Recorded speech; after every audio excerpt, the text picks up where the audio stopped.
Un niño nos ha nacido, un hijo nos ha sido dado, y se le da por nombre Consejero Maravilloso, Dios Fuerte, Príncipe de la Paz. Desde lo alto del palacio fortaleza construido por Herodes en la cima de la colina artificial del Herodión, se domina un paisaje único, donde caminaron reyes, profetas, jueces, generaciones del pueblo de Israel. Nació un niño, una noche de hace 2000 años, quien cambió para siempre los destinos de la humanidad, dando cumplimiento a las antiguas profecías e inicio a un nuevo curso de la historia.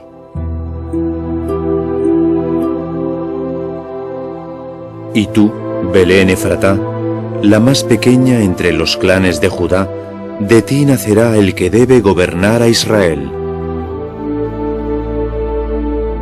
A unos 10 kilómetros de Jerusalén, Belén, del hebreo Beis Lechem, que significa casa del pan, a veces denominada también Efratá, la fructífera, por el nombre de la tribu que se había establecido allí, y también Belén de Judá, para distinguirla de una localidad homónima de Galilea. Es para el Nuevo Testamento el lugar de nacimiento de Jesús, cuna del misterio del amor más allá del tiempo. José, que pertenecía a la familia de David, salió de Nazaret, ciudad de Galilea, y se dirigió a la ciudad de David llamada Belén. Mientras se encontraban en Belén, le llegó el tiempo de ser madre. María dio a luz a su hijo primogénito, lo envolvió en pañales y lo acostó en un pesebre, porque no había lugar para ellos en la sala común. En su relato de la Natividad, el evangelista Lucas nos habla de cómo pusieron al niño en un pesebre. Mateo, en cambio, alude a una casa en la cual entraron los magos, y al encontrarlo lo adoraron. Probablemente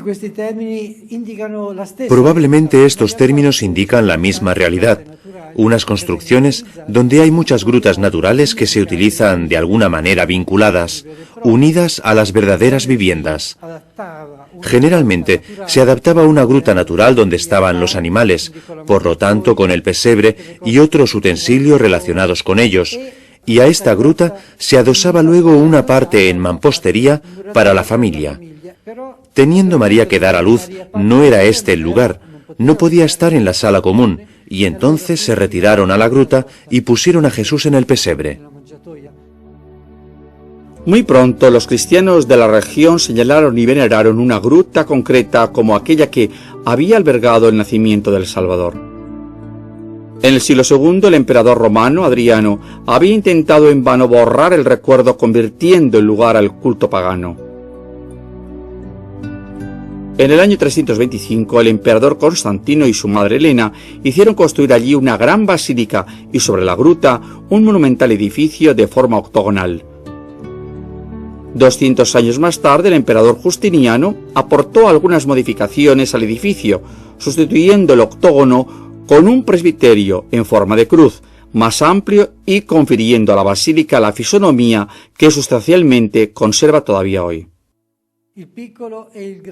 Lo pequeño y lo grande se encuentran en este lugar, un pequeño pesebre y una espléndida basílica constantiniana, la única basílica que se ha conservado del periodo bizantino hasta nuestros días. Una abertura de 1,20 metros, la pequeña puerta de la humildad, tan baja como para obligar a inclinarse al que entra, señala la entrada a la basílica. Fue reducida así, cerrando las entradas originales para evitar que los eventuales invasores entraran a caballo, lo cual ofrece un simbólico significado para los visitantes actuales. La puerta invita a hacerse pequeño para ir al encuentro del misterio más grande. La sala litúrgica, de planta basilical, se compone de 5 naves separadas por 4 series de columnas monolíticas con arquitrabe. El suelo constantiniano, en parte aún visible a través de trampillas de madera, se halla a unos 80 centímetros más abajo que el actual. Se trata de un espléndido mosaico multicolor compuesto por pequeñas teselas con motivos geométricos, además de alguna figura de aves entre volutas de acanto decorando la geometría. A la gruta venerada se accede a través de 2 escaleras situadas a los lados del coro en forma de cruz. La forma original de la gruta de la Natividad no es fácilmente reconstruible.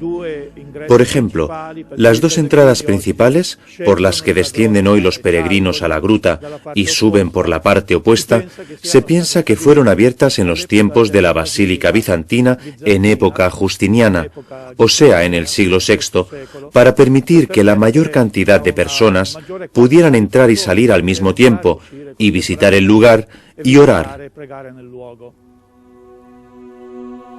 En épocas antiguas, se hablaba de una puerta más pequeña que se encontraba en un estrecho corredor que conecta las grutas sepulcrales de San Jerónimo con la propia gruta de la Natividad. Bloqueada durante siglos, conserva todavía uno de los escalones pertenecientes a una escalera que permitía bajar a la gruta directamente desde el frente, o sea, desde el interior de la basílica, donde un mosaico presenta el signo sagrado escrito en griego, Pez, Ichthys, Jesús Cristo, Hijo de Dios Salvador, según la interpretación que daban los antiguos cristianos a las letras de esta palabra. De allí surgió la luz de las gentes, Cristo Señor. De allí partió el anuncio de paz para todos los hombres que Dios ama. Hic de Virgine Mariae Jesus Christus natus est. Aquí nació Jesucristo de la Virgen María, nos recuerda la estrella de plata de 14 puntas. El pesebre sobre el que se le acomodó, señalado entre 2 columnas, se ha convertido hoy en un altar donde Cristo se hace pan vivo. Los cruzados adornaron la basílica con refinadas obras de arte, realizadas de común acuerdo por las iglesias latina y griega, de las que quedan algunos fragmentos en el presbiterio, en la nave mayor, sobre los fustes de las columnas. Desde 1347 los franciscanos suceden a los agustinos en la celebración de los oficios en la basílica. El culto en los lugares de la Natividad del Señor se remonta a la primitiva comunidad cristiana. La peregrina Egeria, en su diario de viaje, y el leccionario armenio de Jerusalén dan testimonio de las celebraciones que en la fiesta de Epifanía inauguraban el año litúrgico. La iglesia parroquial contigua de Santa Catalina, edificada por los franciscanos en 1882 sobre una precedente iglesia medieval de la que conserva todavía su espléndido claustro, es el punto de partida de la procesión cotidiana de los frailes a la gruta de la Natividad y a las otras grutas veneradas por la devoción cristiana.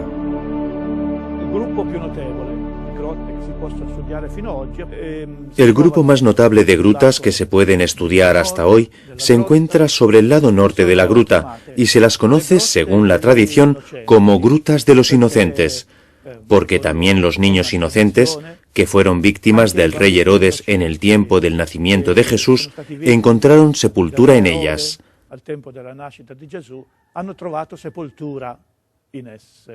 Tal vez este elemento de la tradición no esté tan sólidamente fundado en la historia, pero realmente la arqueología ha mostrado que en estas grutas hay numerosísimas sepulturas. En los inmediatos alrededores de la gruta, San Jerónimo se estableció en el año 386 para dedicarse al estudio de la Biblia, realizando la célebre traducción al latín Vulgata, convertida luego en la Biblia oficial de la Iglesia de Occidente. Una gran figura de peregrino, una gran figura de estudioso que quiso pasar gran parte de su vida en Belén, cerca del lugar donde Jesús nació, para profundizar el conocimiento de la Biblia. El superior del monasterio masculino era San Jerónimo. La superiora del monasterio femenino era una matrona romana descendiente de la familia de los Escipiones de nombre Paula, seguida por su hija Eustoquia. Primero murió Paula, por eso el primer sepulcro del que se habla es el de Paula. Un peregrino del siglo VI cuenta que el presbítero Jerónimo estaba sepultado cerca de la puerta de entrada a la Gruta de la Natividad. Al lado, una pequeña construcción de carácter medieval, llamada la celda de San Jerónimo. Según la tradición, en esta celda, Jerónimo habría traducido toda la Biblia del hebreo al latín. Bajo el ábside de la Basílica Central y detrás de la Gruta de la Natividad se encuentra un sorprendente lugar de la época bizantina con las paredes cubiertas de antiguos grafiti devocionales. En el centro se halla una cisterna dotada de un canal que la abastecía de agua. El lugar se halla relacionado con un célebre motivo de la iconografía oriental de la Natividad, la comadrona María Salomé que baña al niño recién nacido. Arculfo, peregrino en Tierra Santa en el siglo VII, cuenta cómo los fieles se sumergían en la cisterna con gran devoción. A unos 300 metros de la basílica está el pequeño santuario de la Gruta de la Leche. Excavada en la piedra blanca de la zona, la gruta es muy venerada por la población local, no solo cristiana.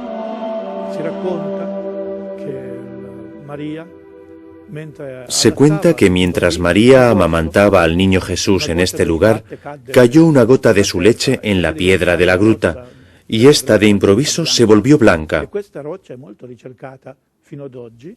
Y esta roca es muy apreciada hasta hoy por las personas locales, y a veces también por los peregrinos que vienen de muy lejos. Dicen que ayuda a las mujeres con dificultad para amamantar a su hijo de su propio seno.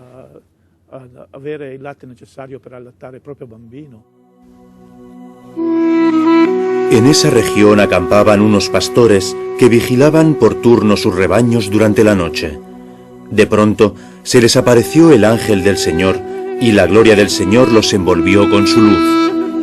Ellos sintieron un gran temor, pero el ángel les dijo: «No temáis, porque os traigo una buena noticia, una gran alegría para todo el pueblo. Hoy, en la ciudad de David, os ha nacido un Salvador, que es Cristo, el Señor».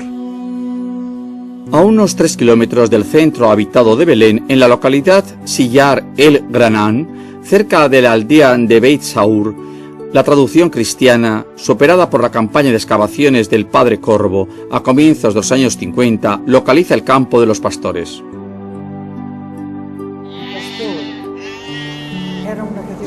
Los pastores, una categoría despreciada por el judaísmo porque debían atender las necesidades de las ovejas en vez de vivir una vida ordenada según las prescripciones de la ley judaica. Pero el propio David fue pastor más o menos en esa zona. Podemos imaginar, era un joven pastor y de ahí fue llamado a gobernar, a ser rey de Israel. Y sabemos también que en la antigüedad el pastor era un título del rey. Dios mismo es llamado pastor y el buen pastor Jesús. Por lo tanto, una terminología que al mismo tiempo indica el pequeño, pero evoca grandes tareas. Puesto que en esta ciudad es siempre Navidad, todos los días son Navidad en el corazón de los cristianos.